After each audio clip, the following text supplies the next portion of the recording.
Kubalas pengkhianatan suamiku. Dan ini adalah bab 18. Alexa melangkahkan kakinya sedikit gemetar masuk ke dalam rumah mertuanya ini. Ada perasaan sedih karena sudah meninggalkan anaknya lama. Ada juga perasaan senang karena bisa kembali menghirup udara segar. Alexa sedikit tertegun melihat mertua menggendong bayi yang usianya diperkirakan Alexa 5 bulanan. Selama itukah dia sakit, sehingga tak bisa melihat perkembangan anaknya ini? Mas, dia anak kita, tanya Alexa menatap Arya. Iya, dia anak kita. Mama bisa membantumu mengurusinya, jelas Arya. Alexa tersenyum dan mendekat untuk memeluk anak tersebut. Tapi Sabila malah menangis saat digendong oleh Alexa. Sayang, jangan menangis. Ini Mama. Kamu haus? Tanya Alexa sambil berusaha menimang bayi tersebut. Mungkin dia belum terbiasa melihat Musa. Kamu maklumi saja dulu, ucap Arya memberikan pengertian.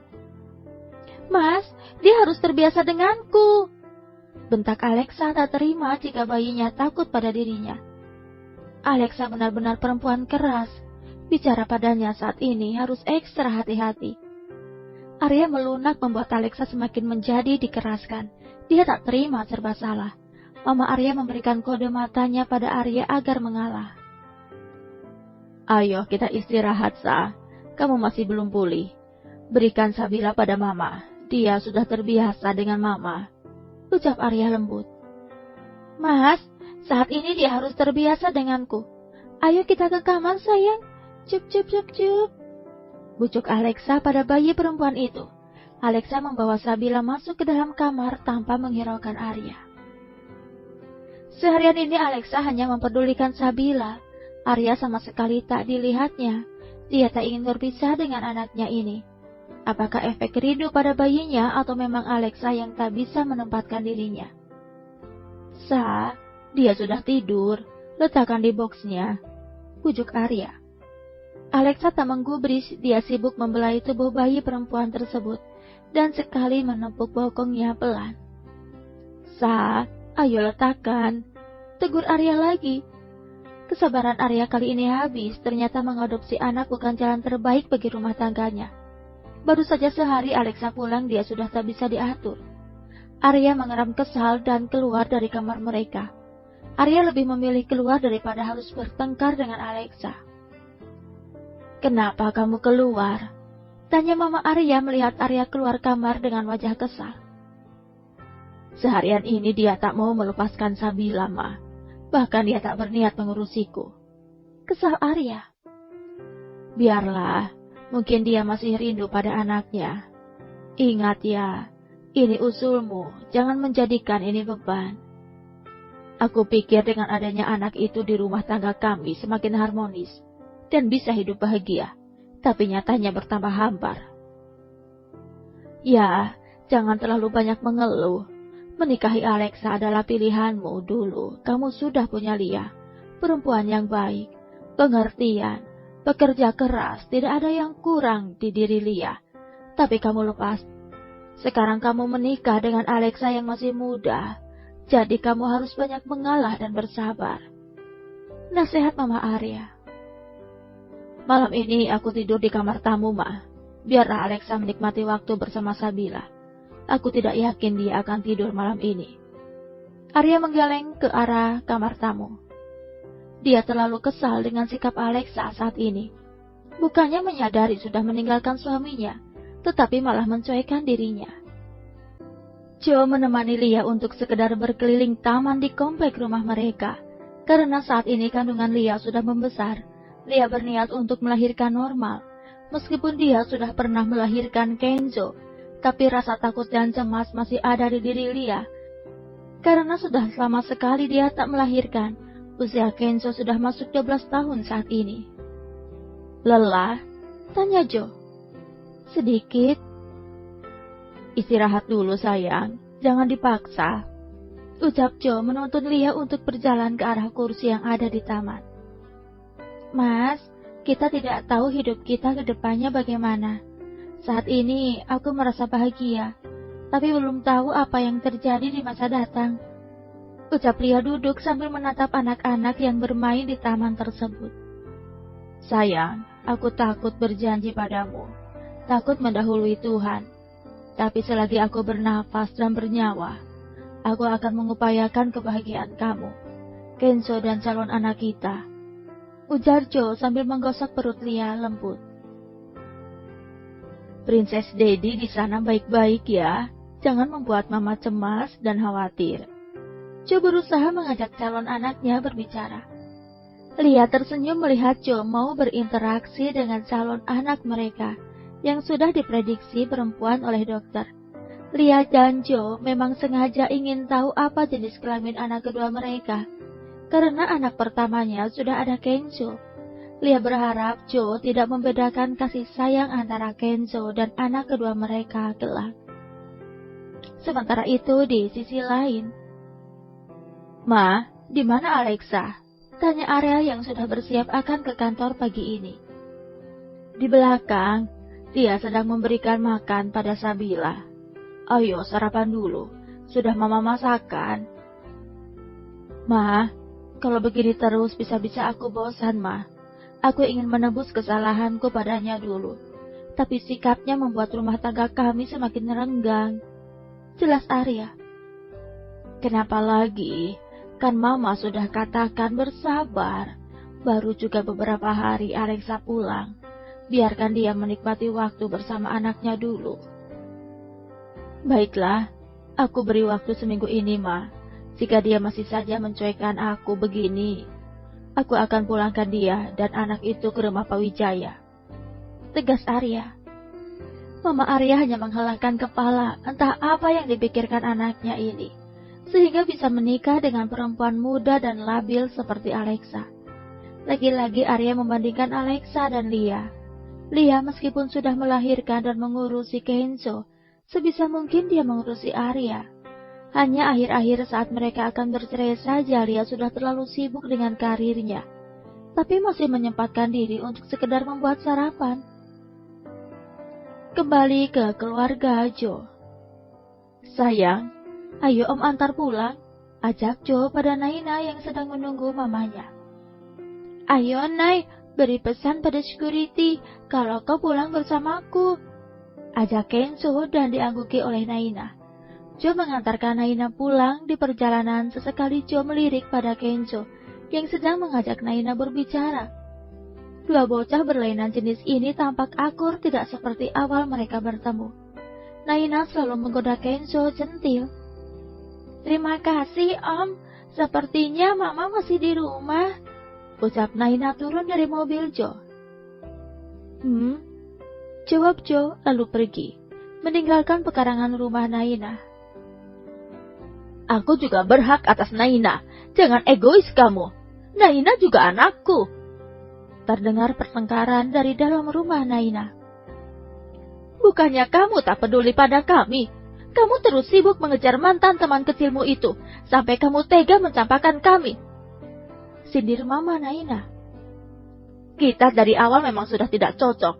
Kamu yang terus memaksa agar cocok. Tapi nyatanya apa? Kita bercerai juga kan? Aku tak ingin memperpanjang masalah. Saat ini aku ingin pembagian waktu untuk Naina. Weekend dia bersamaku, tegas Papa Naina. Tidak bisa begitu, Mas. Aku tak ingin dibantah. Atau kau tak akan bisa bertemu Naina sama sekali.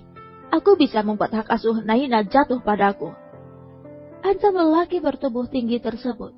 Sebelum bercerai sampai sudah bercerai, Naina sering mendengar pertengkaran orang tuanya. Terkadang ada rasa takut pada diri Naina akan lelaki. Dia takut mengalami nasib seperti mamanya. Naina hanya memberanikan diri pada Kenzo yang sudah dia anggap sebagai sahabat. Naina menyembunyikan tubuhnya saat papanya akan keluar rumah. Dia tak ingin papanya melihat dirinya. Mama Naina mengisak menangis di ruang tamu. Ma, panggil Naina. Sayang, kamu pulang bersama siapa? Kenzo dan dedinya, Ma, jawab Naina. Mama menangis. Tidak, hanya kelilipan, sayang.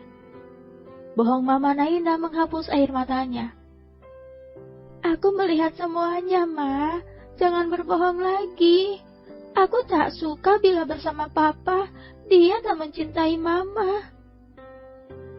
Sayang, dia papamu. Meskipun kami tak bersama lagi, kau tak boleh membenci papamu. Jelas Mama Naina memeluk putrinya ini. Kau yang mencampakkan kami, Mas. Jangan meminta yang tidak mungkin aku berikan. Batin Dania, Mama Naina. Sementara itu di tempat Jo. Kenapa pulang terlambat? Tanya Lia yang sudah menunggu suami dan anaknya ini. Mengantarkan Naina pulang dulu, Mi.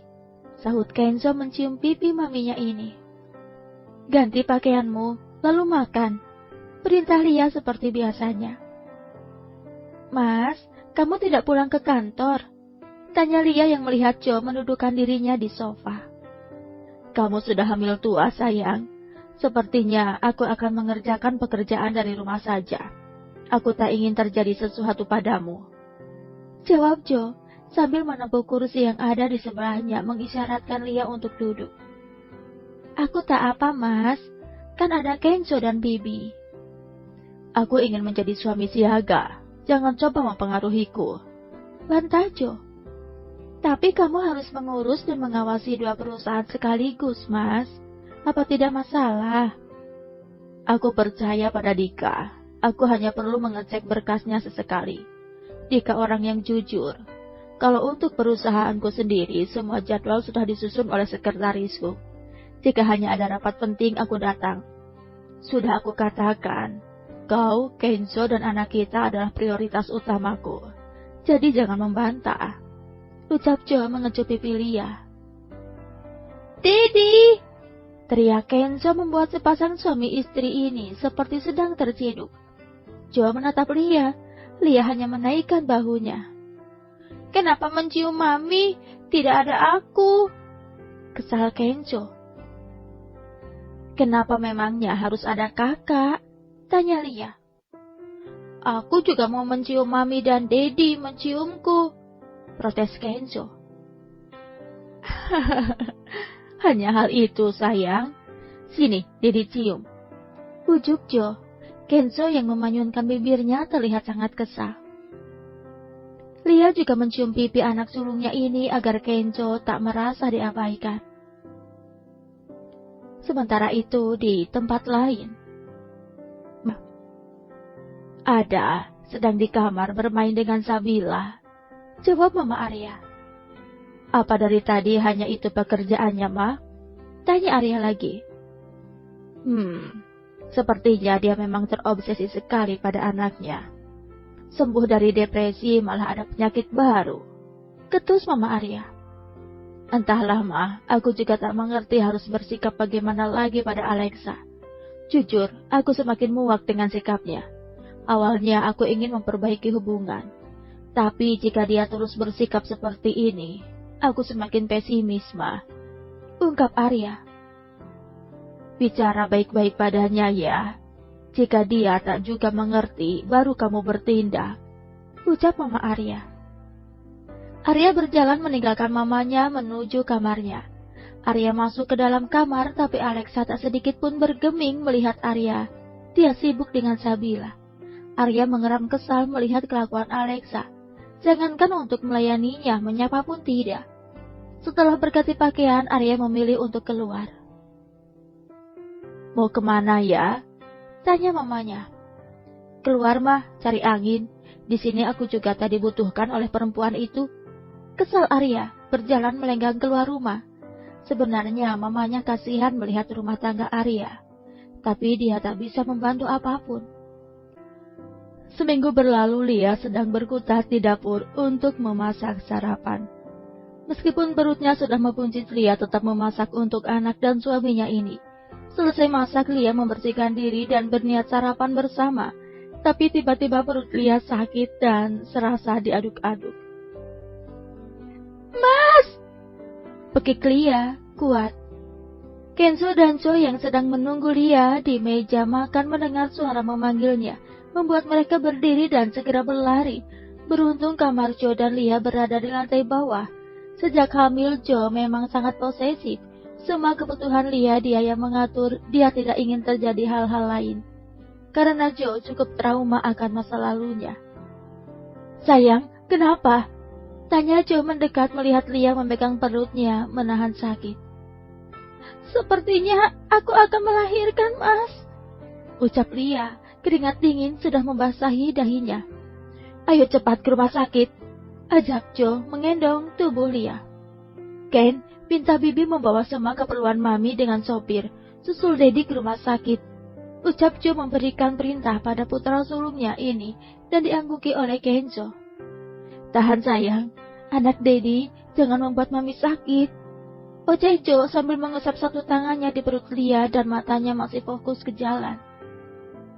"Mas," ucap Lia, wajahnya pucat menahan sakit. Joe merasa kasihan pada istrinya ini, tapi dia tak bisa membantu banyak. Sesampainya di rumah sakit, Joe segera mengangkat tubuh Lia untuk masuk ke ruang IGD. "Tolong istri saya, Dok," pekik Joe pada seorang dokter juga. "Kita periksa dulu, Pak," ucap sang dokter. Lia saat ini terbaring di berangka rumah sakit sambil memegang perutnya. Sedangkan Joe selalu menemaninya. Tak sedikit pun Joe meninggalkan Lia. Dia tak ingin di saat Lia membutuhkannya dia tak ada. "Mas, sakit," ringis Lia mengerutkan keningnya. "Sabar sayang." Joe mengelus perut Lia lembut. Lia dipindahkan ke ruang tindakan karena sudah pembukaan 2. Joe menghela nafas panjang karena ini hal kedua kalinya bagi Joe dan saat-saat seperti inilah yang paling ditakutkannya. "Tahan dulu ya, Bu. Belum lengkap pembukaannya," instruksi sang dokter. Lia menggenggam tangan Joe erat meskipun sudah pernah melahirkan tapi tetap ada rasa takut dan gugup. Setelah bukaan lengkap, Lia dianjurkan untuk mengejan. Beberapa kali percobaan belum juga membuahkan hasil membuat Joe semakin khawatir. Bersambung.